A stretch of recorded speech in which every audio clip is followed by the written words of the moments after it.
এই স্থানটাকে বৃন্দাবন ভাবুন, ভাবতে হবে। যদি বৃন্দাবনে কেন যায়, যে একটি ভজন আছে না, হরি বলবো আর মদন মোহন হেরিব গো, ওর ভিতরে একটি লাইন আছে, আমি আর কবে ব্রজের ধুলা মাখিব গো। এই বৃন্দাবনের ধুলার আমার কবে ভাগ্যে হবে? ধ্যান দিন।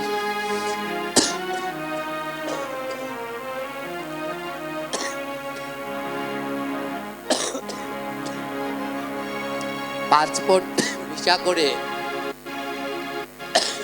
ভারতে গিয়ে শ্রীধাম বৃন্দাবন দর্শন করবে। কেন? সেখানে সেই ব্রজের প্রধান আরাধ্য বিষয় কি? সেই ব্রজের ধুলাকণা অঙ্গে মাখব।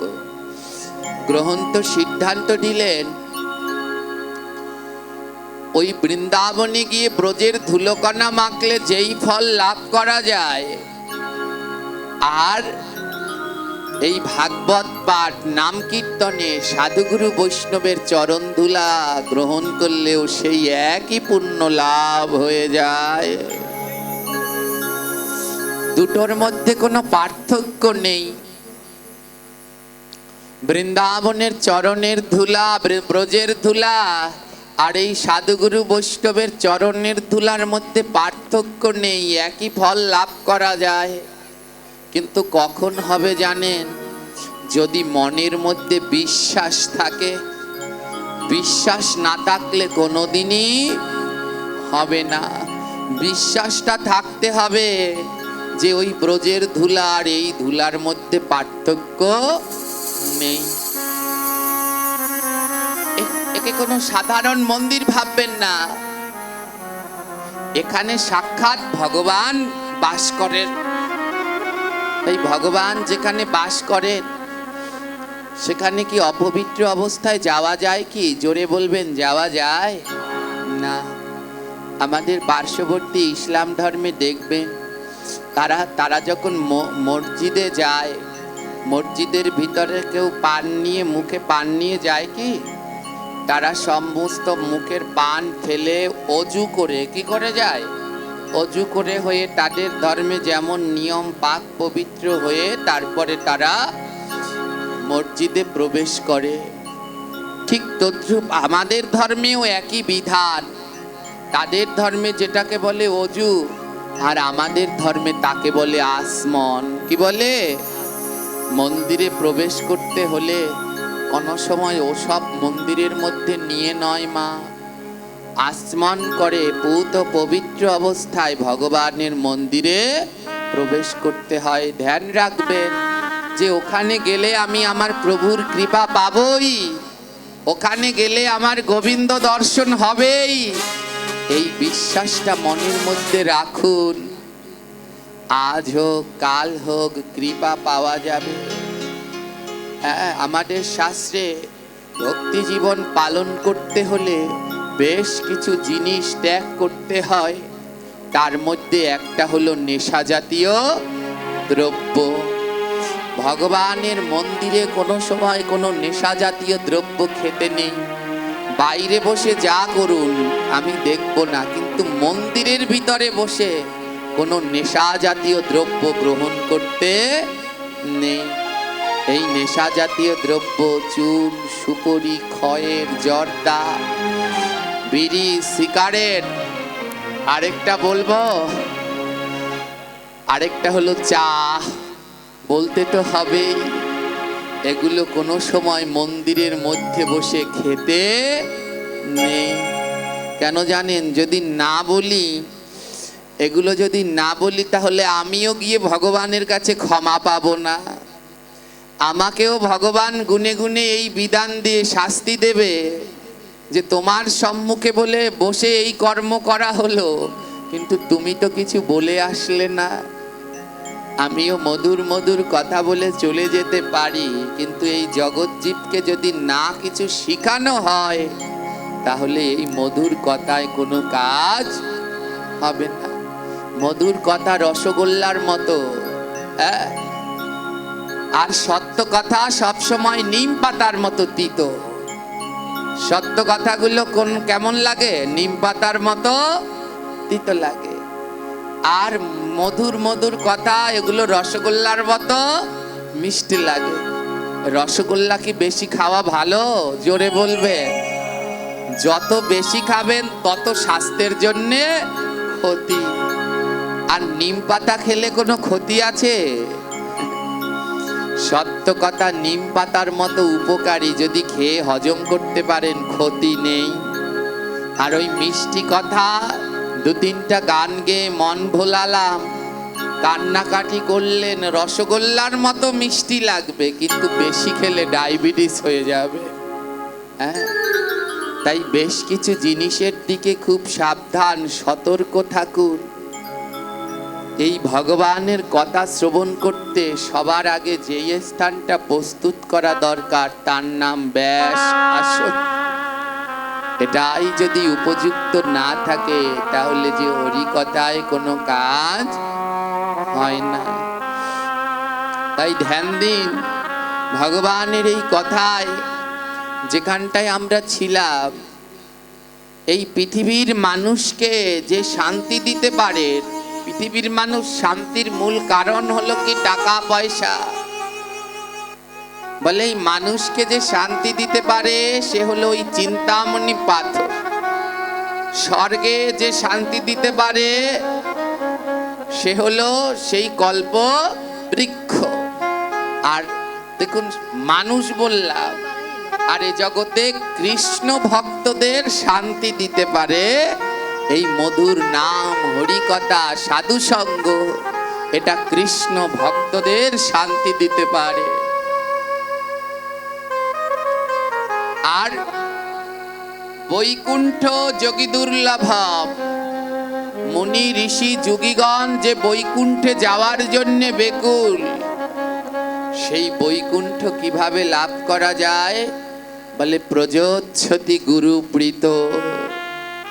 গুরুকে যদি ভালোবাসতে পারো, গুরুর যদি একনিষ্ঠ সেবা করতে পারো, তাহলে অনায়াসে সেই যোগী দুর্লভ বৈকুণ্ঠে গমন করা যায়।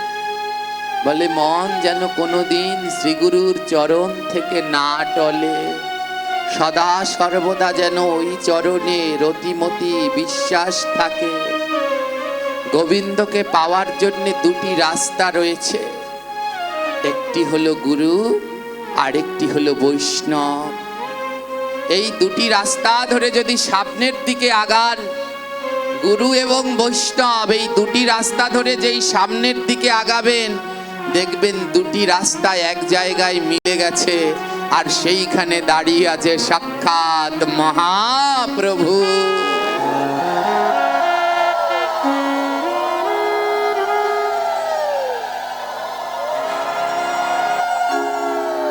তাই গুরু বৈষ্ণবের কৃপায় মিলে শ্রী চৈতন্যের চরণ, মানব জনম পাইয়াল শ্রী গুরু শরণ।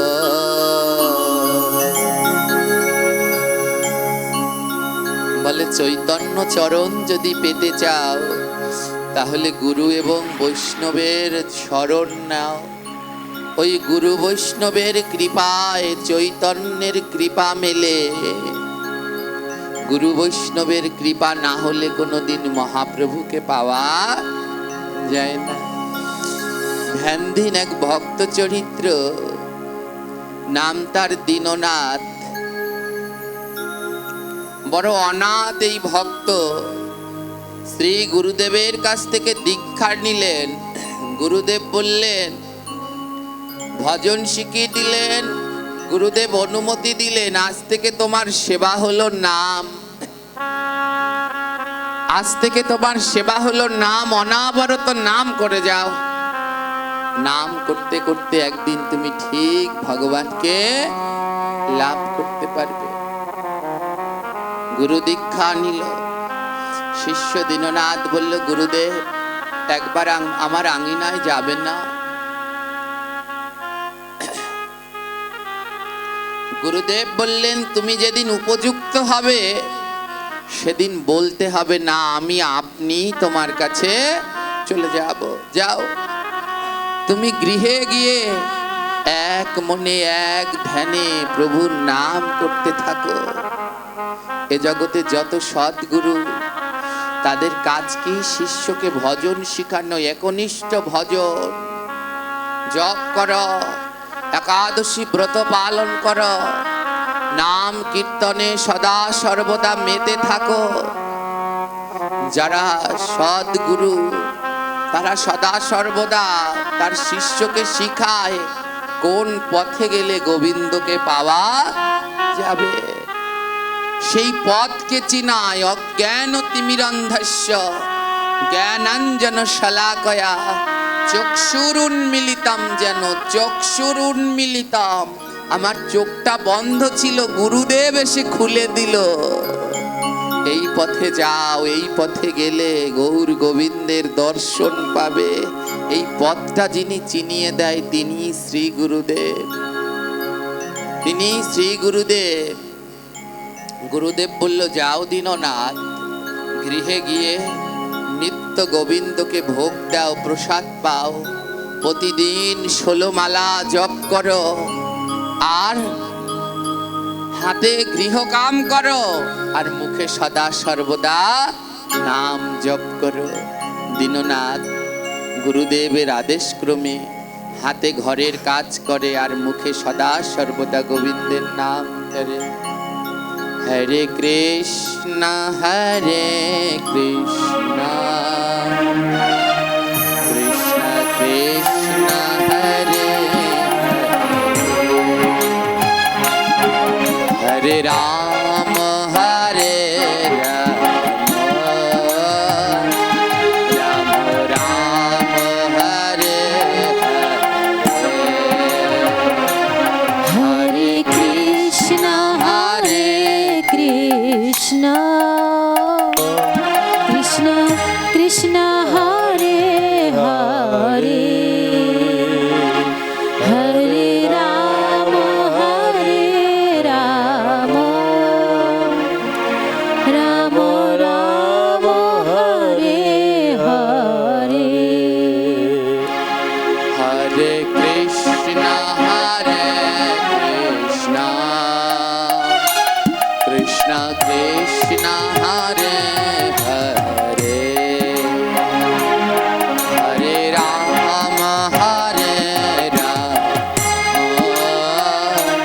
রাম রাম হরে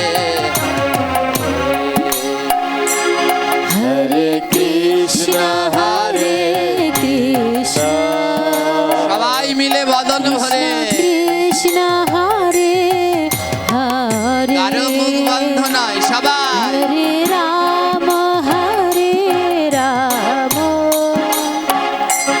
রাম রাম হরে হরে হরে কৃষ্ণ রাধে কৃষ্ণ হরে হরে রাম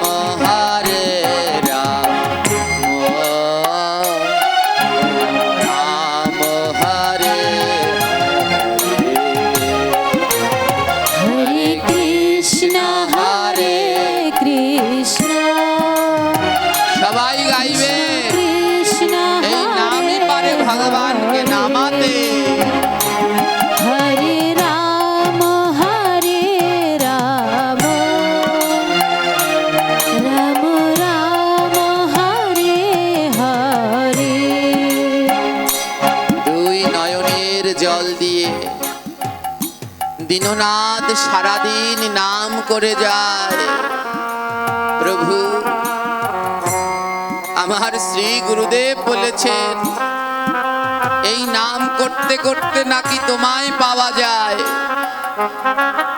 আমি জানি না তুমি কবে আসবে, তা আমি জানি না, কিন্তু আমার শ্রী গুরুদেবের ভিতরেই আমি তোমায় দর্শন করি। আমার গুরুদেব যেন একদিন না একদিন আমায় উদ্ধার করতে আসে। দুই নয়নের জলে ভেসে ভেসে দীননাথ সারাক্ষণ নাম করে, ওই হাতে গৃহের কাজ করে, আর বদনে সদা সর্বদা আমার প্রাণ গোবিন্দের নাম করে যায়। নাম বই কিচ্ছু বোঝে না। আর ডাকতে ডাকতে একদিন ভগবান ঠিক আসবেই আসবে।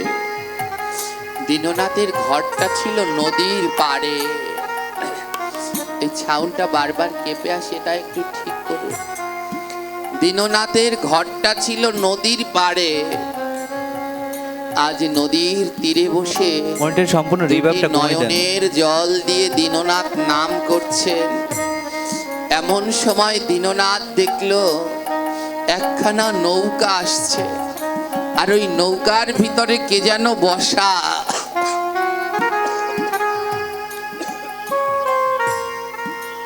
ওই নৌকার ভিতরে কে যেন বসা। দীননাথের মনে হচ্ছে যে ওই নৌকায় বসা সে বড় চেনা, অত্যন্ত আপন। ধীরে ধীরে নৌকাখানি আসছে। দীননাথ দেখলেন ওই নৌকার ভিতরে অন্য কেউ নয়, সাক্ষাৎ তার শ্রী গুরুদেব বসে আছে। দীননাথ বললেন, গুরুদেব, এতটা বছর ধরে আপনায় ডাকলাম, এত বছর পরে আমায় কৃপা করবার জন্য এলেন। অনেক বছর পরে গুরুদেব আসলেন। দীননাথ ডাক দিলেন সবাইকে, স্ত্রী পুত্র কন্যা সবাইকে ডাক দিলেন, ছুটে আসো, তোমরা চলে আসো, দেখো কে এসেছে। এতদিন ধরে আমি যেই গুরুদেবকে ডাকি, আমার শ্রী গুরুদেব এসেছে, তোমরা দেখে যাও। স্ত্রী পুত্র কন্যা সবাই ছুটে আসলেন। আমার অনেক সমস্যা হচ্ছে, এই ছাউন ঠিক করুন, কেঁপে বারবার শব্দ আসছে। ছুটে আসলেন, ইকোটা কমান, ইকো মনিটরে সম্পূর্ণ। স্ত্রী পুত্র কন্যা সব ছুটে আসলেন গুরুদেবকে দেখার জন্যে। নদীর পাড়ে ঘর তো। গুরুদেব বললেন, দীননাথ, এই ঘরটা কার? ধ্যান দিন। বললেন, এই ঘরটা কার? দীননাথ বললেন, গুরুদেব আপনার। উত্তর শুনবে, জিজ্ঞেস করলো ঘরটা কার, আর বলল, গুরুদেব আপনার। আমরা হলে কি বলতাম? আমার। আর যতদিন এই আমিত্ববোধ না যাবে ততদিন গোবিন্দকে পাওয়া যায় না। গুরুদেব জিজ্ঞেস করলেন, ঘরটা কার? শিষ্য বলল, গুরুদেব আপনার। গুরুদেব বললেন, আমার? তাহলে এই ঘরে যত মালপত্র আছে নৌকায় তুলে দেন। শিষ্য দীননাথ ঘরের ভিতরে যত জিনিসপত্র ছিল সবগুলো নৌকায় তুলে দিলেন। গুরুদেব দ্বিতীয় প্রশ্ন করলেন, হ্যাঁ রে দীননাথ, তোর পাশে যে ওই ছেলেটা দাঁড়িয়ে আছে, ওই ছেলেটা কার? দীননাথ বললেন, গুরুদেব আপনার। ছেলেটার জিজ্ঞেস করলেন, ছেলেটা কার? কি বলল? গুরুদেব আপনার। গুরুদেব বলল, বেশ, তাহলে ছেলেটাও নৌকায় তুলে দে। ছেলেটাকেও নৌকায় উঠিয়ে দিলেন।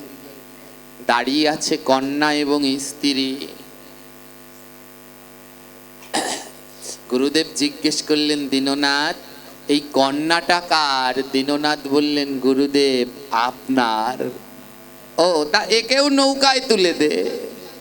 মেয়েটাকেও নৌকায় তুলে দিল। এখন আছে শুধু স্ত্রী। ঘরের জিনিসপত্র তুলে দিলেন, ছেলে মেয়ে তুলে দিলেন, এখন শুধু স্ত্রী রয়েছে।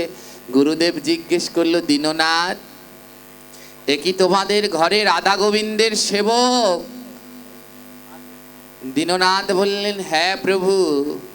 গুরুদেব বললেন, এই সেবক কার? দীননাথ বললেন আপনার, গুরুদেব বললেন তাহলে একেও নৌকায় তুলে দে। স্ত্রীকেও নৌকায় তুলে দিলেন। গুরুদেব বলল তাহলে এবার আমি যাই, এবার আমি যাই। দেখুন ভক্তি কাকে বলে, প্রেম কাকে বলে শিখুন। ছেলে কার? গুরুদেব জিজ্ঞেস করেছে ছেলে কার? বলছে আপনার, আমার ভেবো না, কোনোদিন গোবিন্দ কৃপা হবে না। এ ঘর কার? বলে দিয়েছে গুরুদেব আপনার, নিয়ে যান। সব কিছু গুরুদেব নৌকায় করে নিয়ে ভরে এবার দীননাথকে বলল, দীননাথ তাহলে আমি রওনা দেই, তাহলে আমি রওনা দেই। শিষ্য করজোরে মাথাটা নত করে রয়েছেন। গুরুদেব স্ত্রী, পুত্র, কন্যা, ঘরের সমস্ত সম্পদ নিয়ে রওনা দিয়েছেন। যখন যাচ্ছে ওই নদীর কিনারায় বসে দীননাথ হাউ মাউ করে কাঁদছে, হা গুরুদেব, হা গুরুদেব, হা গুরুদেব। যখন শিষ্য এমন কাঁদছে, গুরুদেব ছুটতে ছুটতে আবার নৌকা নিয়ে তীরে এসেছে। তীরে এসে বলছে, দীননাথ তুমি কাঁদছো কেন? তোমার স্ত্রী, পুত্র, সম্পদ সব নিয়ে গেছি, তাই তুমি কাঁদছো কেন? দীননাথ বললেন, না গুরুদেব, ওই স্ত্রী, পুত্র, সন্তানের জন্যে আমি কাঁদছি না। ওই স্ত্রী, পুত্র, সম্পদ ওর জন্যে আমি কাঁদছি না। গুরুদেব বললেন তাহলে কাঁদছো কেন? শিষ্য দীননাথ বলল, গুরুদেব আপনার এত বড় নৌকা, এই নৌকায় আমার স্ত্রী, পুত্র, সম্পদ, বিষয় বাসনা সবার ঠাঁই হইল, কিন্তু আমার এমন পোড়া কপাল, এই নৌকার মধ্যে আমার মতো অধমের ঠাঁই হলো না।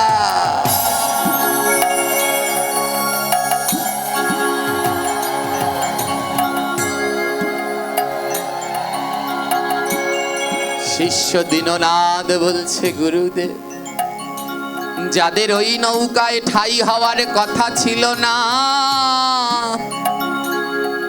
ওই বিষয় বাসনা সম্পদ, তারাও ওই নৌকায় ঠাঁই পেয়ে গেল, কিন্তু আমার তো ঠাঁই হলো না গো।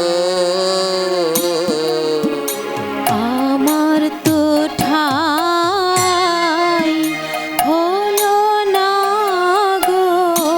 আমার তো ঠাঁই হলো না গো। আমার তো ঠাঁই হলো না গো। বলে কত জন যে করে গেল, গুরুদেব আমার তো ঠাঁই হলো না গো। কত জন্ম তোরে গেল, আমার তো ঠাঁই হলো না গো। তোমার ওই প্রেমের নৌকায় কতজন উঠে তোমার সাথে যাচ্ছে, আমার দুঃখ কি জানো? একটু চিকন দেন সরকার। তুমি আমায় নিলে না গুরুদেব, আমার তোমার ওই নৌকায় ঠাঁই হলো না। এক পাশে দাঁড়িয়ে মহাজন জিজ্ঞেস জয় রাধে। করলেন, ও দীননাথ, দীননাথ গো, তোমার তো ওই নৌকায় ঠাঁই হলো না, তাহলে তোমার গতি কি হবে দীননাথ? দীননাথ বলে, এ জগতে যার কেউ নাই, তার ভক্ত আছে, আমি কি করব জানো? ওই গুরুদেবের নৌকায় তো আমার ঠাঁই হলো না, তাই যেখানে আমার প্রাণের কৃষ্ণ ভক্ত পাবো, আমি ভক্তের কাছে ছুটে যাব। ভক্তের কাছে ছুটে যাব। তাদের চরণে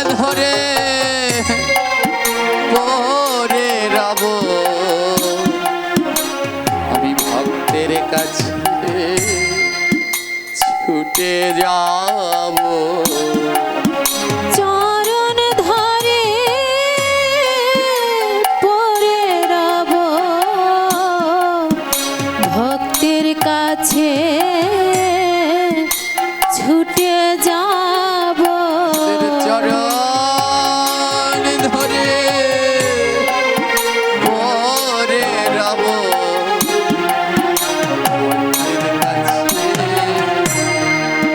ছুটে যাব চরণ ধরে পড়ে রব ভক্তের কাছে ছুটে যাব আমায় চরণ ছাড়া কৃষ্ণ করো না গো।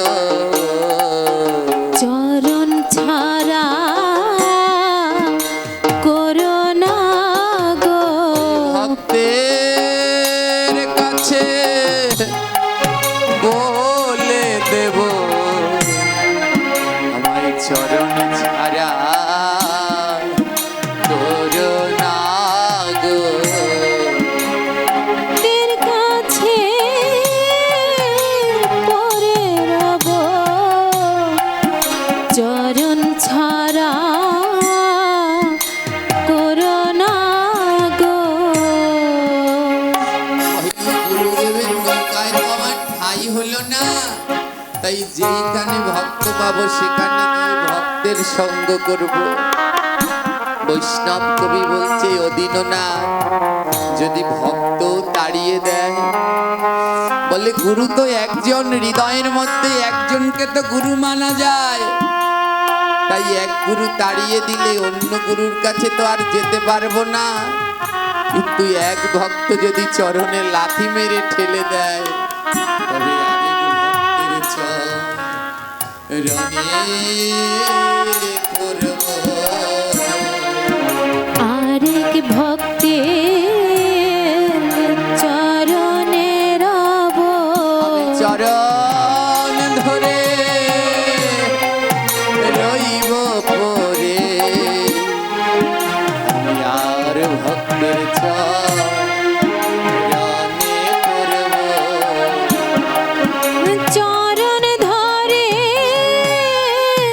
রব পরে আরেক ভক্তের চরণে রব বলে একজন যদি আমায় ঠেলে ফেলে দেয়, তাহলে আরেকজন আর গিয়ে চরণ ধরব। গুরুদেব গুরুদেব এ ভক্তের ভক্তি দেখে কাঁদছে। আহা, উত্তর দিলেন কি স্ত্রী পুত্র নিয়ে যাচ্ছি তার জন্য কাঁদছো? বলে না, ওই নৌকায় সবাই উঠতে পারলো, কিন্তু আমার মতো অধমের একটু জায়গা হলো না। গুরুদেব প্রশ্ন করলো, দীননাথ তুমি কার? ওই স্ত্রী পুত্র ঘর শব্দ বললে আমার, বলো তুমি কার?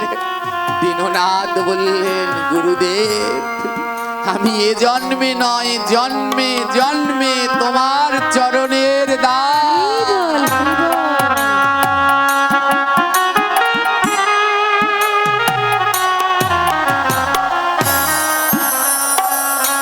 যেই না বলল দীননাথ জন্মে জন্মে আমি তোমার চরণের দাস, সঙ্গে সঙ্গে দীননাথ দেখলো ওখানে গুরু নেই, ওখানে দাঁড়িয়ে আছে সাক্ষাৎ ভগবান শ্রীকৃষ্ণের প্রকাশ। দীননাথ দেখলেন গুরু নয়, ওখানে ভগবান শ্রীকৃষ্ণ দাঁড়িয়ে আছে। আর ভগবান শ্রীকৃষ্ণ বলে, দীননাথ উঠে পড়ো। দীননাথ বলল, এ কি আমার গুরু কোথায়? ভগবান বলল, তোমার গুরু আসেনি, আমি এসেছিলাম। গুরুর রূপ ধারণ করে আমি এসেছি। জীবের নিস্তার লাগি নন্দ সুত হরি ভুবনে প্রকাশ হন গুরু রূপ ধরি। আমি এসেছিলাম ভগবান শ্রীকৃষ্ণ গুরুর রূপ ধারণ করে তোমায় দেখবার জন্যে। উঠে পড়ো, এই নৌকায় উঠে পড়ো। দীননাথ বললেন যাব না। ভগবান শ্রীকৃষ্ণ বললেন উঠে পড়ো, এই নৌকায় পার করে দেব। দীননাথ বললেন যাব না। যেই নৌকায় আমার শ্রী গুরুদেব নেই সেই নৌকা কৃষ্ণের হলেও ওই নৌকায় আমি পার হব না।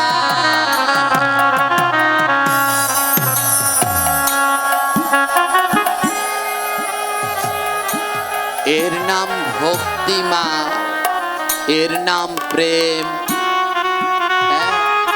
ভগবানকে এমন ভালোবাসতে হয়, এমন বিশ্বাস রাখতে হয়। জগতের সর্বশ্রেষ্ঠা সর্বশ্রেষ্ঠা গোবিন্দকে এমন ভালো আর কেউ বাসতে পারেন না। তিনি হলেন শ্রীমতী রাধা রানী। রাধা রানীর মতো করে গোবিন্দকে কেউ জগতে ভালোবাসতে পারে না। কৃষ্ণ দেখুন, রাধা রানীর যন্ত্রণাটা দেখুন। অনেক জন এসে অনেক কথা বলেন, বাবা ভগবানের পথে গিয়েছি, এত কথা শুনতে হয়, এত সংসারের যন্ত্রণা, এত শারীরিক ব্যাধি, এত এই সেই বিভিন্নতা। ধ্যান দিন, এ জগতে যারা ভগবানের পথে গেছে আজ অব্দি একজনও সুখে যেতে পারেনি। প্রত্যেকের জীবনের ভিতরে দুঃখ আছে, যন্ত্রণা আছে। কেন বলে? দুঃখ যন্ত্রণা না থাকলে কোনোদিন নয়নে জল ঝরে না। নয়নে জল ঝরে না, বিরহ প্রেম আসে না। এই বৈষ্ণবীয় পদাবলীর বিশেষ বিশেষ পদ যিনি লিখলেন তার নাম চণ্ডীদাস। শুনেছেন তো চণ্ডীদাসের কথা? একটা পুকুরের এপারে থাকতেন চণ্ডীদাস আর ওপার থাকতেন রজগিনী। রজগিনী মানে ধোপার মেয়ে। ওপার বসে ধোপার মেয়ে কাপড় কাচত, আর এপার বসে চণ্ডীদাস কি করত? মাছ ধরত বড়শি বেয়ে। কোনোদিন মনে প্রশ্ন জেগেছিল, চণ্ডীদাস পরম বৈষ্ণব, যার কীর্তন শুনে মহাপ্রভু কাঁদতেন, তিনি কেন বড়শি বাইলেন?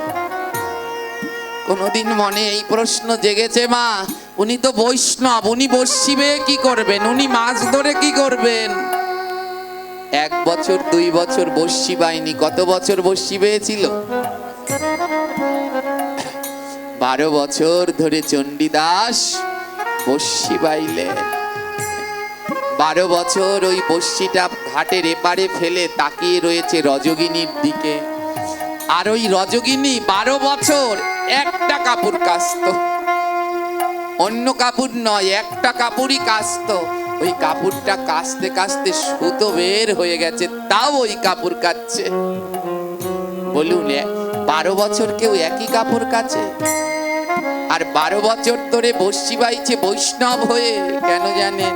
চণ্ডীদাস ওখানে মাছ ধরতে যায়নি, রজগিনী ওখানে কাপড় কাচতে যায়নি। কেন? ওই মধ্যখানে বিশাল বড় পুকুর, 2 পাশে 2 জন। ওটা হলো বিরহ। মনের মধ্যে বিরহ না থাকলে কোনোদিন লেখা যায় না।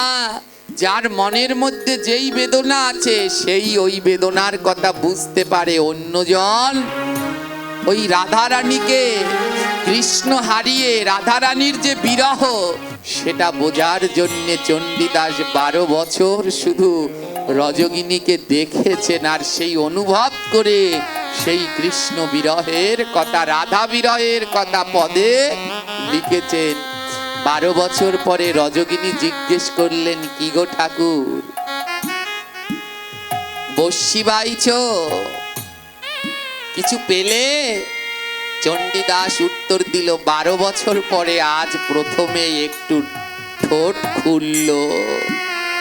12 বছর পরে ওই যে বিরহ, বিরহ না থাকলে পদ লেখা যায় না।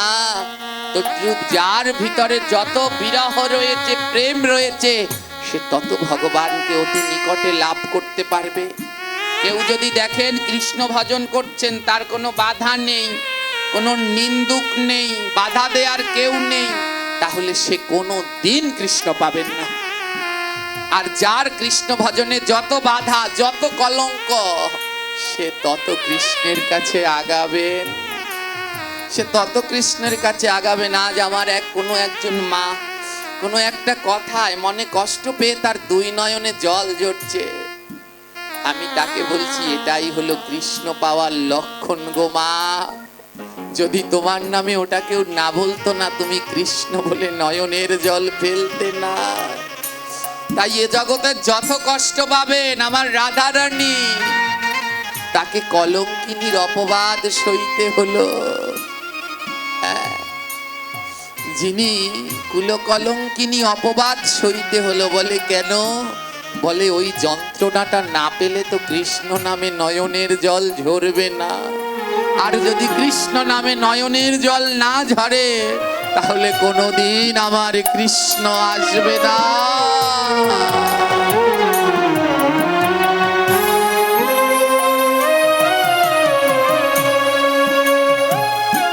তাই যদি আপনি ভাবেন কোন কৃষ্ণ ভক্ত শান্তিতে আছে, ভুল ভাবছে। প্রত্যেক ভক্তের অন্তরের ভিতরেই কোনো না কোনো বেদনা রয়েছে, হয়তো বলতে পারছে না। যারা থাকে মেশে তারা জানে কতটা যন্ত্রণা নিয়ে সে থাকছে। সবাই দেখছে ঘর ভরা নাতি পুতি, কত সুখ, কিন্তু অন্তরটা খাক হয়ে যাচ্ছে। এটা খারাপ নয় গো, কারণ ওই সুখটা দিলে তুমি গোবিন্দকে ভালো বাসতে না, তাই ওই সুখটা গোবিন্দ বঞ্চিত রেখেছে।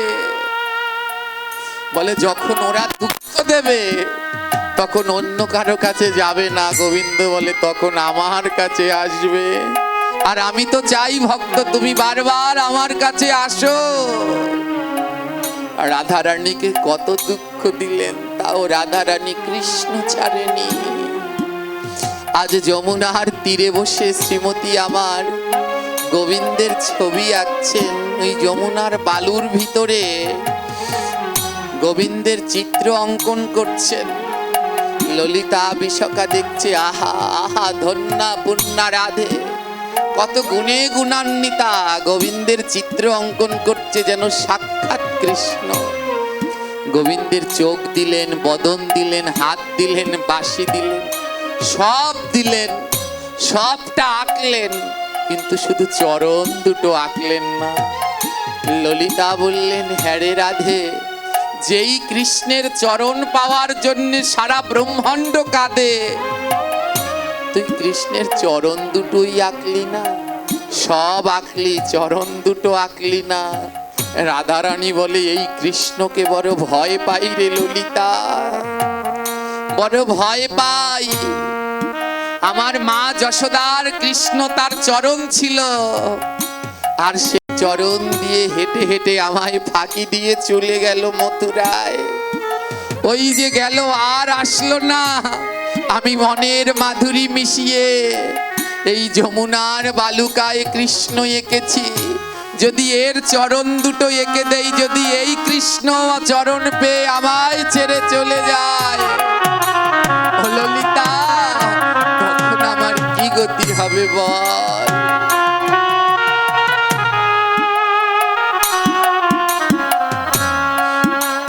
বলে মা যশোদার কৃষ্ণের চরণ ছিল, চলে গেল। আমি যেই কৃষ্ণ অঙ্কন করলাম, যদি এর দুটো চরণ আঁকি, যদি এও চলে যায় চরণ পেয়ে, তাহলে আমি কাকে নিয়ে থাকবো? ললিতা চরণে লুটিয়ে পড়লেন রাধে। এই হলো মা প্রেম, এমনি ভাবে ভালোবাসো। কৃষ্ণ ইন্দ্রিয় প্রীতিবাঞ্ছা, তারে বলে না। আর আত্ম ইন্দ্রিয় প্রীতিবাঞ্ছা, তারে বলে কাম। বলে ভগবানকে ভালোবেসে যা করবে তার নাম নাম, আর ভগবানকে নিজেকে ভালোবেসে যা করবে সেটা হলো কামনা বাসনা। ভগবানকে ভালোবাসো মা, লোক দেখিয়ে কোনো লাভ নেই, নিপীড়িতে ভগবানকে ভালোবেসে যাও। ভগবানকে যদি ভালোবাসতে পারো এ জগতে সব পাবে, আর তাকে যদি ভালোবাসতে না পারো এ জগতে কোনো কিছুই পাওয়া সম্ভব নয়। তাকে ভালোবাসো, যাকে ভালোবাসলে সব পাওয়া যায়। গোলক বৃন্দাবনের কথা, বৃন্দাবন 4 প্রকারের। ক প্রকার? নিত্য বৃন্দাবন, গুপ্ত বৃন্দাবন, গোলক বৃন্দাবন, নব বৃন্দাবন। গোলক বৃন্দাবন সমস্ত ধামের উপরে যেই ধাম, যেখানে রাধা গোবিন্দ অনন্তকাল ধরে লীলা করছেন, ওই বৃন্দাবনের নাম হলো গোলক বৃন্দাবন। ওই গোলক বৃন্দাবনে এখন যেখানে ভারতে বৃন্দাবন দর্শন করতে যাচ্ছেন, এর নাম নিত্য বৃন্দাবন। এনার নাম কি? আর নবদ্বীপ মায়াপুরে যাচ্ছেন, এর নাম গুপ্ত বৃন্দাবন। আর এই যে বসে আছেন এটার নাম কি? আমা বৃন্দাবনে গিয়ে যে পাপ করে, এই পাপগুলোর নাম কি জানেন? 3 প্রকার অপরাধের ক্ষমা হয় না। নাম অপরাধ, বৈষ্ণব অপরাধ 4 প্রকার, সেবা অপরাধ এবং ধাম অপরাধ। 4টা অপরাধের ক্ষমা হয় না। নাম অপরাধ, বৈষ্ণব অপরাধ, সেবা অপরাধ এবং ধাম অপরাধ। ধামে গিয়ে যদি কোনো অপরাধ করো তাহলে সেই অপরাধেরও কোনো ক্ষমা। তাহলে এটা কি বৃন্দাবন না? বৃন্দাবন না? জোরে বলুন। এটা কি ধাম না? ধাম না? তো এখানে বলে অপরাধ করলে ক্ষমা হবে? সাবধান থাকবেন, এখানে বসে যেন কোনো অপরাধ না হয়। ওই গোলক বৃন্দাবনে ভগবান শ্রীকৃষ্ণকে 2 জনে ভালোবাসেন। একজন হলো শ্রীমতী রাধারানী, আরেকজন হলেন বিরজা সখী। রাধারানী ভালোবাসেন মন মাধুর্যে, আর বিরজা সখী ভালোবাসেন ঐশ্বর্যে। দুজনার ভালোবাসার মধ্যে পার্থক্য। একজন ভালোবাসে ভগবানের যেন সুখ হয়, আরেকজন ভগবানকে ভালোবাসে কিন্তু নিজের জন্যে। ভালো ঠিক বাসে কিন্তু নিজের যেন সুখ হয়। নিজের সুখের কথা চিন্তা করলে কোনোদিন গোবিন্দ পাওয়া যায় না। কোনোদিন ভাববেন না যে এটা করতে গিয়ে আমার পুণ্য কমে গেল। হ্যাঁ, বিভিন্ন জায়গায় বিভিন্ন জন বলে, আরে এ আমার চরণ ধুলি নিয়েছে, এ আমার চরণ জল করেছে, আমার পুণ্য চলে গেছে। আমি যা সুকৃতি করলাম, পুণ্য করলাম, আমার চরণ ধুলি নিয়েছে, আমার চরণ ধুইয়েছে, চরণাবৃত খেয়েছে, আমার পুণ্য কমে গেছে। এত সহজ? পুণ্য কমবে কি করে? ওটা আপনার অর্জিত, ওটা কোনো দিন কেউ কমাতে পারবে না। একটা তত্ত্ব ভজন আছে জানেন? হ্যাঁ, একটি গাছে 3টি পদ্ম, একটি পদ্ম সাদা। কোন পদ্মতে ঠাকুর কৃষ্ণ, কোন পদ্মতে রাধা? জানেন এর অর্থ? এর অর্থ বড় গুরুত্বপূর্ণ। হ্যাঁ, পরের লাইনে বলল কি জানেন? গঙ্গা মরে জল পিপাসায়, অগ্নি মরে শীতে। আগুনের দেবতার নাম কি? জোরে বলুন। আগুনের দেবতা ব্রহ্মা। আগুনের দেবতা হলো অগ্নি। কারো ঘরে আগুন লেগেছে তো পুজো করা উচিত অগ্নির, পুজো করে ব্রহ্মার। ব্রহ্মা আগুনের দেবতা নয়, তিনি সৃষ্টির দেবতা। আর ব্রহ্মার পুজো তো কলিযুগে নিষিদ্ধ রয়েছে। হ্যাঁ, অগ্নি হলো আগুনের দেবতা। তাই আগুনের যিনি দেবতা তার আবার শীত থাকতে পারে? এই গানের লাইনে বললেন অগ্নি মরে শীতে, জলের দেবতা গঙ্গা, বললেন গঙ্গা মরে জল পিপাসায়, অগ্নি মরে শীতের। অর্থ বোঝেন? বিশাল অর্থ, বলবো না, খুঁজে বের করুন। খুঁজতে গেলে কিছু পাবেন, না খুঁজতে গেলে কোনোদিন কিছু পাবেন না। গঙ্গার দেবী, তিনি জল পিপাসায় মরছে গঙ্গা, আর অগ্নি মরছেন শীতে কেন গঙ্গা পুজো করতে জল লাগে মা? গঙ্গার জল দেয়া লাগে? গঙ্গা জল পিপাসায় মরছে কেন জানেন? গঙ্গা জলের দেবী, কিন্তু তাকে কেউ জল খেতে দেয় না, তাই জল পিপাসায় মরছেন। অগ্নি মরছেন শীতে। অগ্নি দেবতা, তাকে কেউ বস্ত্র দেয় না, বলে দিলে লাভ কি, আগুনে পুড়ে যাবে। তাই ওনারও যে শীত আছে, তাই কেউ বস্ত্র ওনায় আর দিচ্ছেন না, উনি মরছেন শীতে। উঠান ফাটে রাগেরে গুরু, আসন নিল স্রোতে। পরের লাইনে বলল কি জানেন? অকুল সমুদ্রের তীরে শ্রীগৌরাঙ্গের বাসা, শিষ্য জিগায় গুরুর কাছে, গুরু পাকলে কোন ফল রয় কাঁচা? বলতে পারেন পাকার পরে কোন ফল কাঁচা থাকে? নারিকেল, হরতকি, বেল, তাল, আম, কোনটা কাঁচা থাকে? হ্যাঁ, নারিকেল। পাকলে পরে যে ফলটা কাঁচা থাকে তার নাম হলো কর্মফল। কি নাম? কর্মফল চেনেন? সেটা কোন গাছে ধরে? নারকেল গাছে না আম গাছে? এই মানব নামে গাছে একটা ফল ধরে, তার নাম কর্মফল। মরলে পরেও কাঁচা থাকবে। ওমা, এই যে আমাদের এই বাবাজি মায়েদের দেখেন, এরা গোপালগঞ্জ থেকে পাঠ শুনতে আসে। এখানে নয়, শুধু আমার নয়, যত ভিডিওতে ইউটিউবে এই যে এই বাবার চ্যানেল রয়েছে দেখবেন, ইউটিউবে পাঠ দেখলে দেখবেন এদের মুখগুলো দেখা যায় সামনে সামনে। সারা দিন এত কাজ, এই দোকান রয়েছে, এদের বাসায় বৈষ্ণব সেবা ছিল, সারাটা দিন খেটেছে। মনে হয় 50 বার বলেছি আজ যেতে হবে না, যেতে হবে না, যেতে হবে না, শুনলই না। আসলো তো আসলোই। এরা একদিন মরে যাবে, যাবে কি না? যাবে।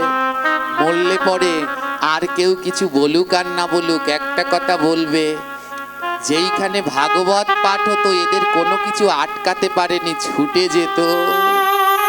ওখানে এরা ছুটে যেত, এই ভক্ত কৃপা চরণদুলির লাভে ওরা ছুটে যেত। এই যে যেত, এই যাওয়াটার নামই কর্মফল। এ জগতে যেই ফলটা পাকবে সেই ফলটা পচবে, যেটা পাকবে সেটা আজ হোক কাল হোক পচে যাবেই, আর যেটা পাকে না সেটা পচার ভয় নাই। তাই এ জগতে একটা ফলই পাকে না, তার নাম কর্মফল। রয়ে যাবে, যেমন কর্ম করবেন কেউ জগৎ থেকে মুছতে পারবে না, তারা রয়ে যাবে জগতে, কর্মফল। তাই আপনি যে কর্ম করলেন আপনার ফল কেউ নিতে পারবে না, ভয় নাই, আপনার ভয় নেই। অনেক জন এমন বলে, দৌড়ে পালায়, চরণ ধুলি দিতে গেলে আমার পুণ্য শেষ হয়ে যাবে, দৌড়ে চলে যায়। চরণ জল করতে গেলে আবার কি করে শূন্য হবে গো, এত সহজ পুণ্য নেয়া?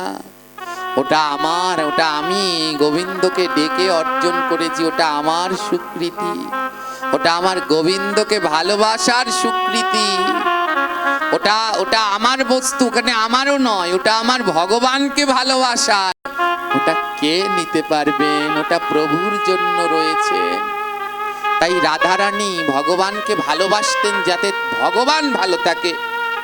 আর আমরা ভগবানকে ভালোবাসি কেন? যেন আমরা ভালো থাকি। বুঝতে পারলেন ভালোবাসার মধ্যে পার্থক্য? ভক্ত ভগবানকে ভালোবাসে যেন ভগবান ভালো থাকে, আর আমরা ভগবানকে ভালোবাসি যেন আমরা ভালো থাকি। আমরা মন্দিরে গিয়ে একবারও প্রণাম করে বলি না, প্রভু তুমি কেমন আছো? ও ভগবান, তুমি তো সারাদিন এই মন্দিরে একা একা থাকো, তুমি কেমন আছো? একবার নারদ ঋষি জিজ্ঞেস করলেন ভগবানকে, ও ঠাকুর, ভগবানকে বললেন, ও প্রভু, এ জগতে যেই মন্দিরে যাই গিয়ে দেখি বিশ্বকর্মা হাতির পিঠে বসে আছে, জগদ্ধাত্রীর মন্দিরে গিয়ে দেখি জগদ্ধাত্রী সিংহের উপরে বসে আছে, সরস্বতীর মন্দিরে গিয়ে দেখি সরস্বতী হাঁসের উপরে বসে আছে। যেই ঠাকুরের কাছেই যাবেন দেখবেন একজন একটা না একটার উপরে বসে আছে। নারদ বলে, হে গোবিন্দ, যখনই তোমার মন্দিরে যাই, গিয়ে দেখি রাধা আর কৃষ্ণ দুজন দাঁড়িয়ে আছে। জগতে যেই ঠাকুরের কাছে যাবেন সব ঠাকুর বসে রয়েছে, আর আমার রাধা আর কৃষ্ণ দুজন দাঁড়িয়ে আছে। নারদ জিজ্ঞেস করলো, প্রভু তোমরা দুজন এমন দাঁড়িয়ে থাকো, কষ্ট হয় না? কষ্ট হয় না? তোমরা এমন দাঁড়িয়ে থাকো কেন?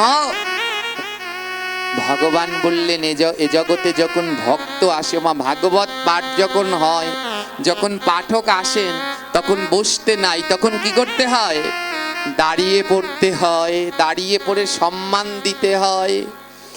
ভগবান বললেন, এ জগতে ওই বৈষ্ণব গুরুদেব আসলে যদি দাঁড়াতে হয়, ভগবান বললেন ভক্ত যেমন ভগবানকে সম্মান দেয়, তদ্রূপ ভগবানও ভক্তকে সম্মান দেয়। নারদ, আমার মন্দিরে কোন সময় আমার ভক্ত আসে বলা যায় না, তাই আমি 24 ঘন্টাই দাঁড়িয়ে থাকি, আমার ভক্ত আসলে যেন সম্মান দিতে দেরি না হয়।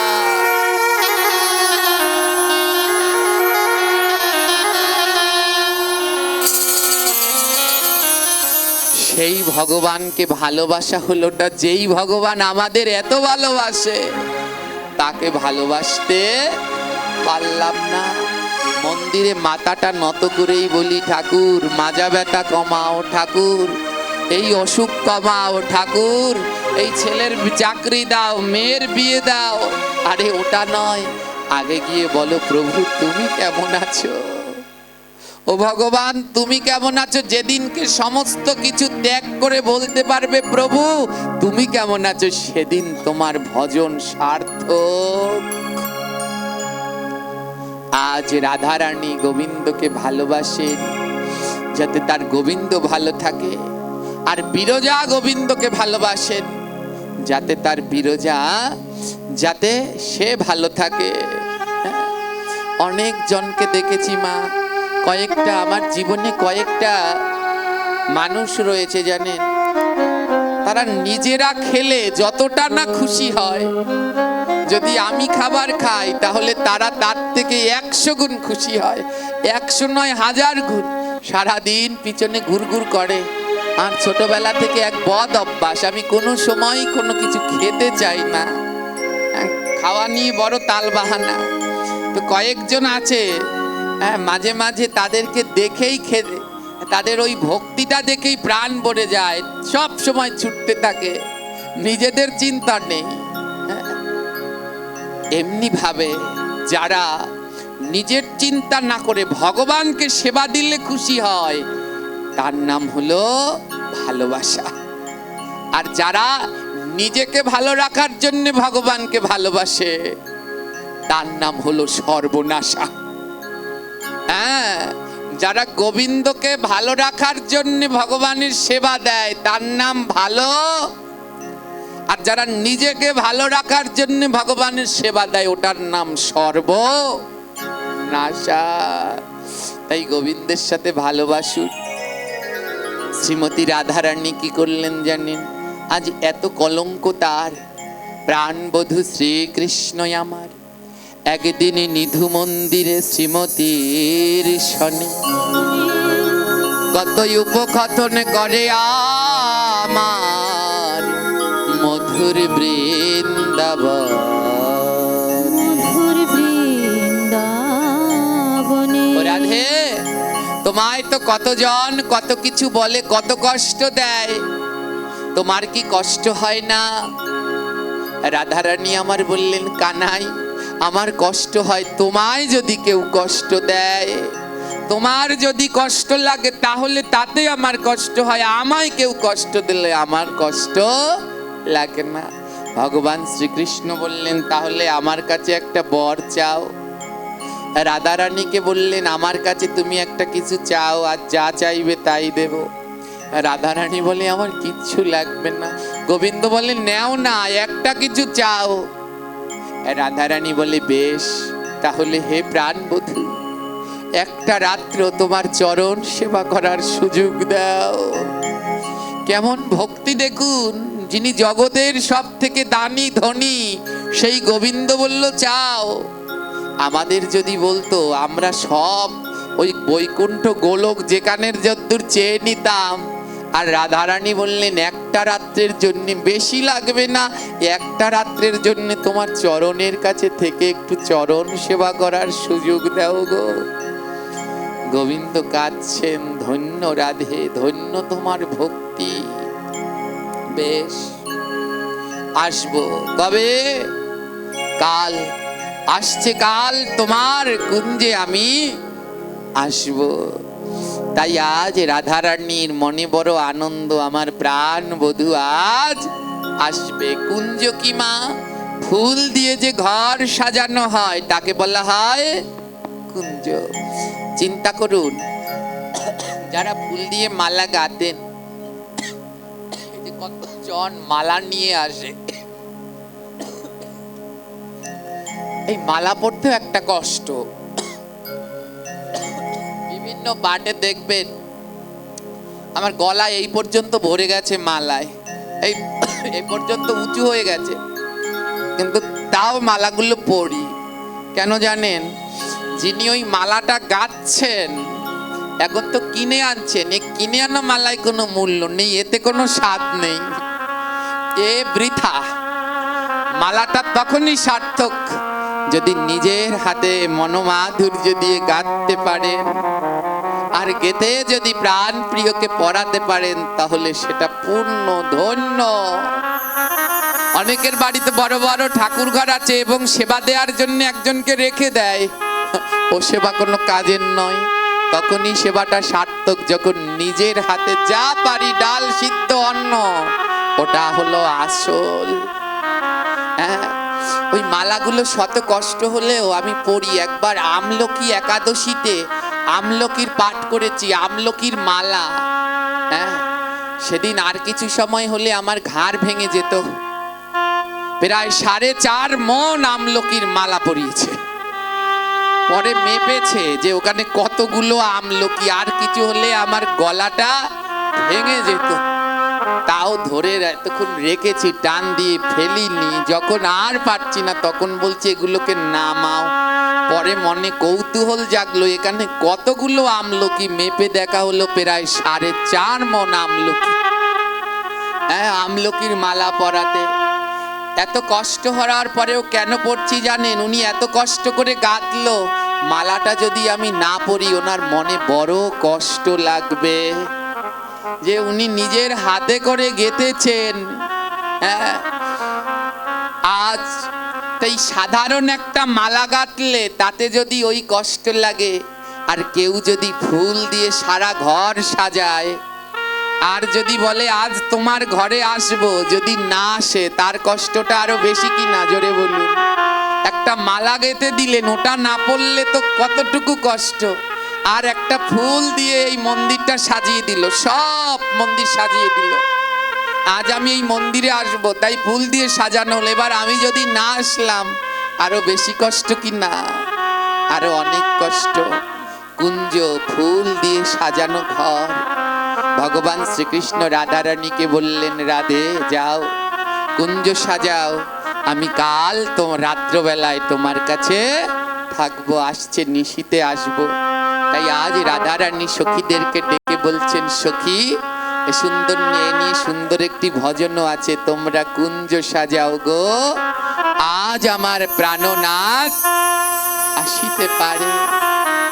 আজ সখীদেরকে নিয়ে রাধারানী ফুল দিয়ে সুন্দর করে কুঞ্জ সাজালেন। বৃন্দাবনের যত ফুল, জুথি, জুই, মালতী সব এনে সুন্দর করে কুঞ্জ সাজালেন। আজ আমার প্রাণ বধূ আসবে, আজ আমার প্রাণ বধূ আসবে। এদিকে রাধারানী যেমন কৃষ্ণকে ভালোবাসে, আর বিরজাও ভালোবাসে। বিরজা কিন্তু কৃষ্ণের সুখের জন্য ভালোবাসে না, বিরজা ভালোবাসে কিসের জন্য? নিজের সুখের জন্য। বিরজা খবর পেয়েছে আজ রাত্রে কৃষ্ণ রাধারানীর কুঞ্জে থাকবে। বিরজা মনে মনে বলছে, না না, আমি কিছুতেই কৃষ্ণকে যেতে দেব না, কৃষ্ণকে আজ আমার কাছে রেখে দেব, আমার কাছে থাকবে। কৃষ্ণ কেন রাধারানীর কাছে থাকবে? তাই আজ ভগবান শ্রীকৃষ্ণ অপূর্ব সুন্দরভাবে সেজে যখন রওনা দিয়েছে, রাস্তায় দেখলেন বিরজা কাঁদছে। অন্ধকার রাত্র, বিরজা কাঁদছে। হ্যাঁ, ভগবান শ্রীকৃষ্ণ বললেন, এ কি বিরজা, তুমি কাঁদছো কেন? বিরজা বলল, জানো কৃষ্ণ, আমার গাভীর বাছুরটা হারিয়ে গেছে, তাই খুঁজে পাচ্ছি না। আমি তো বড় দুঃখী, আমায় খুঁজে দেওয়ার কেউ লোক নেই। আদৌ বিরজার বাছুরই হারায়নি, বিরজার গাভীর বাছুরই হারায়নি। কৃষ্ণকে যেন না রাধারানীর কুঞ্জে যেতে পারে তার জন্যে আটকাচ্ছেন। হ্যাঁ, ভগবান কৃষ্ণ জানে না এমন কিছু আছে। ভগবানের এক অংশ থেকে একটা গাভীর বাছুর হয়ে ভগবান বলে, কেঁদো না, আমি খুঁজে দিচ্ছি। বিরজার গাভীর মতো হয়ে বিরজার কাছে এনে বলছে, নেও বিরজা, এই তোমার গাভীর বাছুর, আর কেঁদো না, ফিরে যাও। বিরজা বলে, সর্বনাশ, বাছুর তো দিয়ে দিল, কিন্তু কৃষ্ণকে আটকাই কি করে? খুব চাতুরা বিরজা কি করলেন, নিজের পায়ের চরণের নুপুরটা খুলে মাথার বেনির মধ্যে গুপে রাখলেন। এবার কৃষ্ণকে বললে, দাঁড়াও দাঁড়াও, যেও না যেও না। কৃষ্ণ, কি হয়েছে? আরে বাছুর খুঁজতে গিয়ে আমার পায়ের নুপুর হারিয়ে গেছে, এবার নুপুর খুঁজে দাও। হ্যাঁ, বলুন, নিজের নুপুর যদি মাথার মধ্যে রেখে দেয় তারপরে খুঁজে আরো পাওয়া যায় কি? এইভাবে বিরজা কি করলেন, ধ্যান দিন, নিজের পায়ের নুপুর খোঁজাচ্ছেন। কাকে দিয়ে? পরমেশ্বর ভগবান শ্রীকৃষ্ণকে দিয়ে। এখানটাই হলো অপরাধ। কোন জায়গায় কোন গুরুদেব বৈষ্ণব গেলে চরণ ধুলি নেয়ার জন্য সবাই উপচে পড়ে, দৌড়ে দৌড়ে আসে চরণ ধুলি নেয়ার জন্য। বলুন তো একটা কথা, চরণ ধুলো তো তাদের লাগে যারা মাটিতে হাঁটে, তাদের পায়ে চরণ দুলা থাকে। জুতো পরে যদি হাঁটে তাদের চরণে চরণ দুলা পাওয়া যায়? জোরে বলুন, যায় কি? হ্যাঁ, ওই যে নামটা ভুলে গেছি, উনি একটা ভজন লিখেছে, সোনার বনে হয় কি কভু কাঠেরও চন্দন। সোনা দিয়ে চন্দনের বন বানাতে পারবেন, টাকা থাকলে সোনা দিয়ে চন্দন গাছের বন বানাতে পারবেন, কিন্তু ওখানে চন্দন পাওয়া যাবে না। লাগেনি যার পায়ে ধুলি, কিনিবি তার চরণ ধুলি। যে জীবনে খালি পায়ে হাঁটেইনি, তার কিসের চরণ ধুলি নিবি? হ্যাঁ, সোনার বনে হয় না কভু কাঠেরই চন্দন, লাগেনি যার চরণে ধুলি, কিনিবি তার চরণ ধুলি। আমা কোন সাধুগুরু আসলে সবাই উপর হয়ে গিয়ে পড়ে চরণের পার। আরে চরণের উপরে গিয়ে পড়ো, এখানে কি ধুলো আছে? ধুলো তো আছে তলায়। বলে, চরণ ধুলি যদি নিতে চাও তাহলে খোঁজ করো, ওই গুরু ওই গোসাই তার জুতোটা পাদুকাটা কোথায় রেখেছে। ওদিকে ধ্যান নেই। যেইখানেই পাদুকা রাখা হয় সবাই মিলে ইচ্ছে মতো পাড়াচ্ছে, ইচ্ছে মতো ওই জুতো পাদুকাটাকে পাড়াচ্ছে, বলে আসল ধুলা তো ওর তলায় লেগে রয়েছে। হ্যাঁ, আজ বিরজা করলেন সেই ভুল, নিজের চরণের নুপুর খোঁজাচ্ছেন ভগবান শ্রীকৃষ্ণকে দিয়ে। এইদিকে অনেক রাত্র হয়ে গেছে, কৃষ্ণ রাধারানীর কুঞ্জে আসছে না। বলুন, সকালের তোলা ফুল কতক্ষণ পর্যন্ত আর টাটকা থাকবে? কেউ একজন বললেন, ওরে তোরা একটু জল এনে এই ফুলে ছিটা দে, অনেকক্ষণ তাজা থাকবে, অনেকক্ষণ তাজা থাকবে, এই জল এনে ছিটা দে। রাধারানী বললেন, ললিতা বললেন, লাগবে না, ওই পুকুর খালের জল লাগবে না রে। আমার রাধারানী কৃষ্ণ বলে কাঁদতে কাঁদতে যে নয়নের জল ঝরে, সেই নয়নের জলেই এই কুঞ্জ তাজা থাকবে।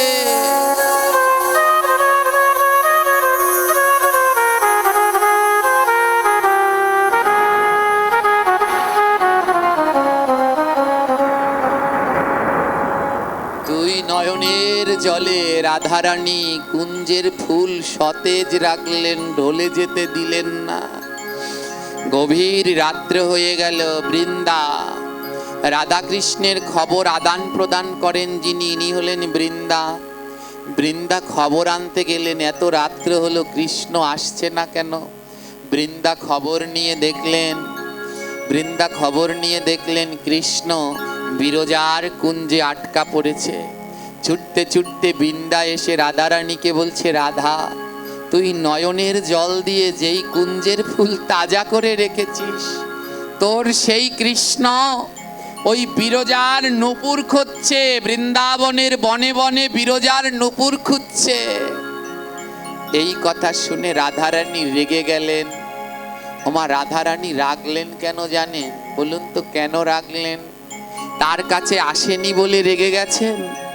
রাধারানী রেগে গেলেন। রাধারানী রাগ হয় না, আজ রাধারানী রেগে গেলেন। রাধারানীর মতো এত করুণা জগতে কারোর নেই। বৃন্দাবনে এক গুরুদেব ছিলেন। শুনুন রাধারানীর করুণা কেমন। বৃন্দাবনে এক গুরুদেব ছিলেন, তো তার এক শিষ্য পড়াশুনো কিচ্ছু জানে না, লেখা পড়া কিচ্ছু জানে না। তো গুরুদেবের কাছে দীক্ষা নিয়েছে। গুরুদেবের কাছে দীক্ষা নেওয়ার পরে গুরুদেবের কাছ থেকে একটা সেবা নিতে হয়।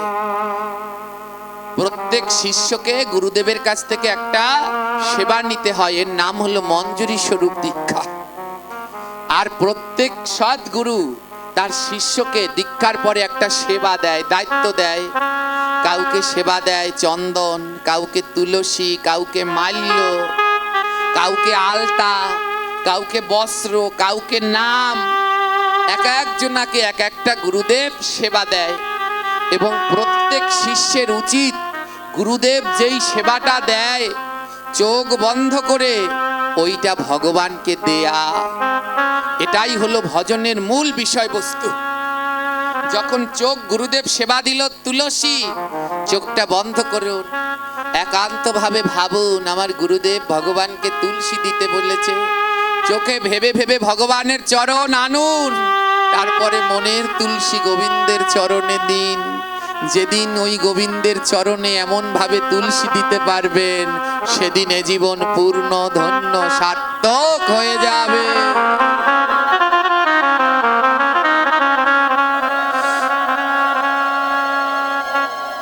যারা দীক্ষা নিয়েছেন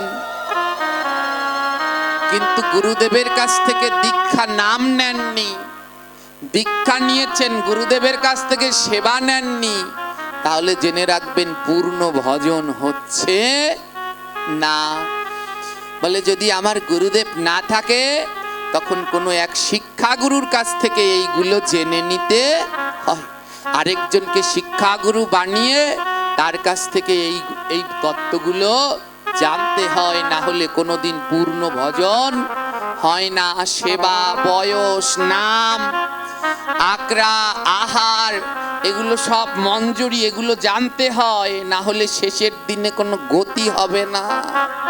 গোত্র, এগুলো গুরুদেবের কাছ থেকে জেনে নিতে হয়।